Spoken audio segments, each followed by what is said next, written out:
Chapter 6 The Girl and the Canoe "The persimmons are off the place, sir. Mr. Glenarm was very fond of the fruit."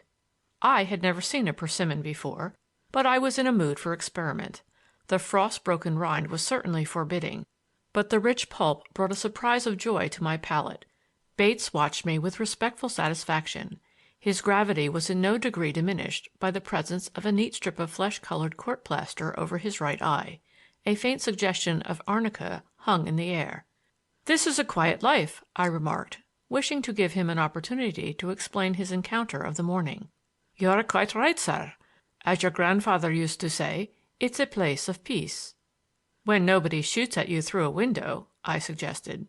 "Such a thing is likely to happen to any gentleman," he replied, "but not likely to happen more than once, if you'll allow the philosophy." He did not refer to his encounter with the caretaker, and I resolved to keep my knowledge of it to myself. I always prefer to let a rascal hang himself, and here was a case, I reasoned, where, if Bates were disloyal to the duties Pickering had imposed upon him, the fact of his perfidy was bound to disclose itself eventually. Glancing around at him when he was off guard, I surprised a look of utter dejection upon his face as he stood with folded arms behind my chair. He flushed and started, then put his hand to his forehead. "I met with a slight accident this morning, sir. The hickory's very tough, sir. A piece of wood flew up and struck me." "Too bad," I said with sympathy. "You'd better rest a bit this afternoon." "Thank you, sir, but it's a small matter. Only you might think it a trifle disfiguring."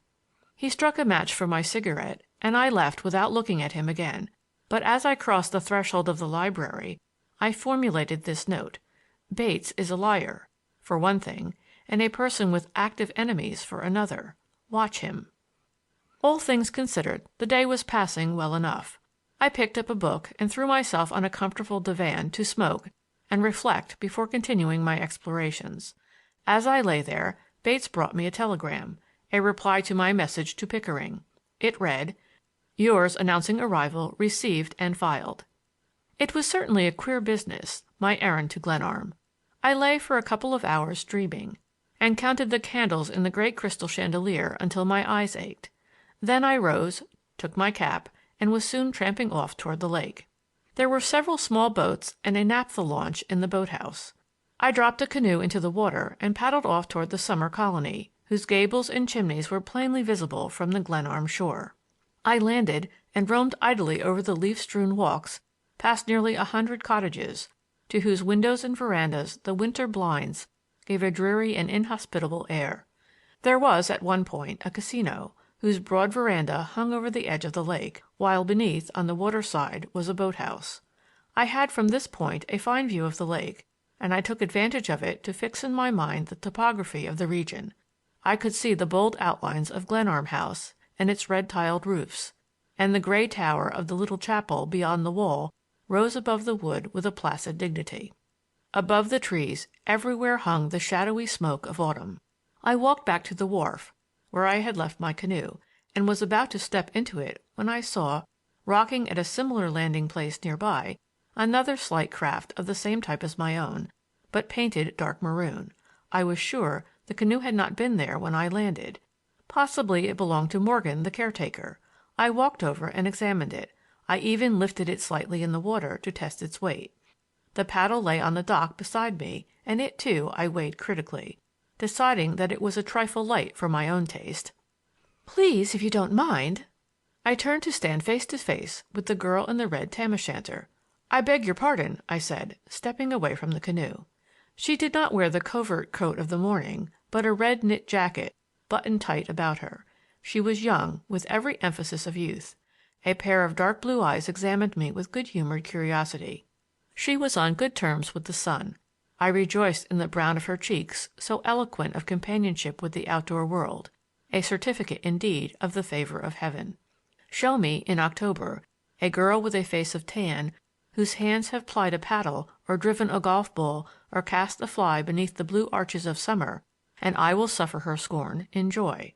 She may vote me dull and refute my wisest word with laughter, for hers are the privileges of the sisterhood of Diana, and that soft bronze, those daring fugitive freckles beneath her eyes, link her to times when Pan whistled upon his reed and all the days were long.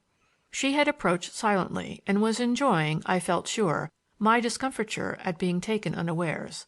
I had snatched off my cap and stood waiting beside the canoe, feeling, I must admit, a trifle guilty at being caught in the unwarrantable inspection of another person's property, particularly a person so wholly pleasing to the eye. "Really, if you don't need that paddle any more—" I looked down and found to my annoyance that I held it in my hand, was in fact leaning upon it with a cool air of proprietorship. "Again, I beg your pardon," I said. "I hadn't expected—" She eyed me calmly with the stare of the child that arrives at a drawing-room door by mistake and scrutinizes the guests without awe. I didn't know what I had expected or had not expected, and she manifested no intention of helping me to explain. Her short skirt suggested 15 or 16, not more, and such being the case, there was no reason why I should not be master of the situation. As I fumbled my pipe the hot coals of tobacco burned my hand, and I cast the thing from me. She laughed a little and watched the pipe bound from the dock into the water. "Too bad," she said, her eyes upon it. "But if you hurry you may get it before it floats away." "Thank you for the suggestion," I said, but I did not relish the idea of kneeling on the dock to fish for a pipe before a strange schoolgirl who was, I felt sure, anxious to laugh at me. She took a step toward the line by which her boat was fastened. "Allow me." "If you think you can, safely," she said, and the laughter that lurked in her eyes annoyed me. "The feminine knot is designed for the confusion of man," I observed, twitching vainly at the rope, which was tied securely in unfamiliar loops. She was singularly unresponsive.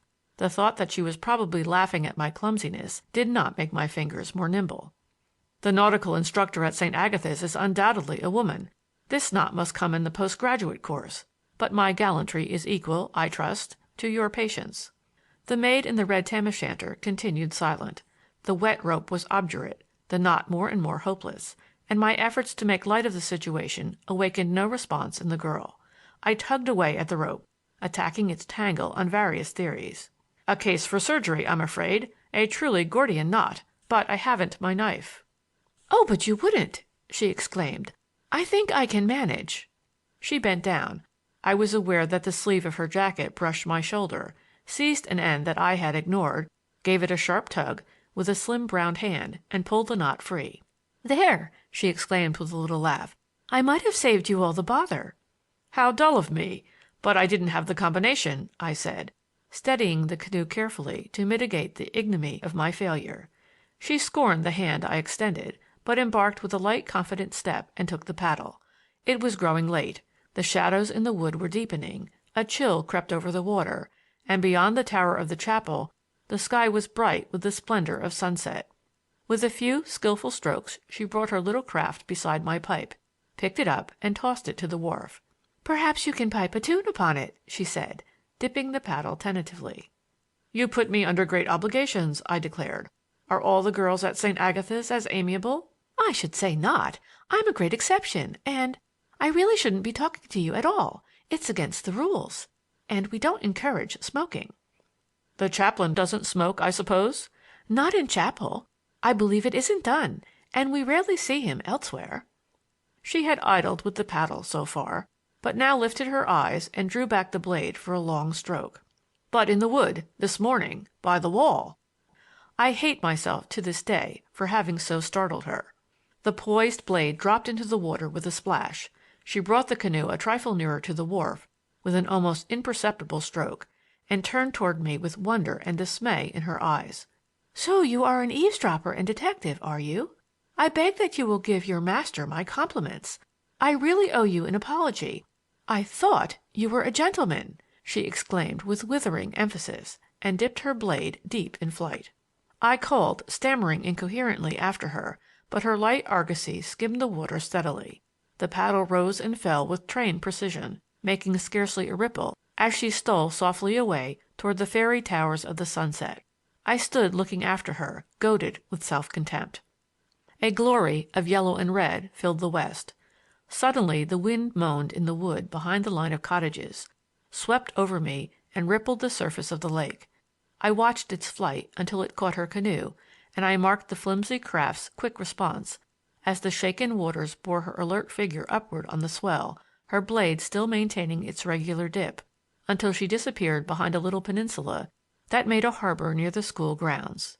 The red tam-o'-shanter seemed at last to merge into the red sky, and I turned to my canoe and paddled cheerlessly home.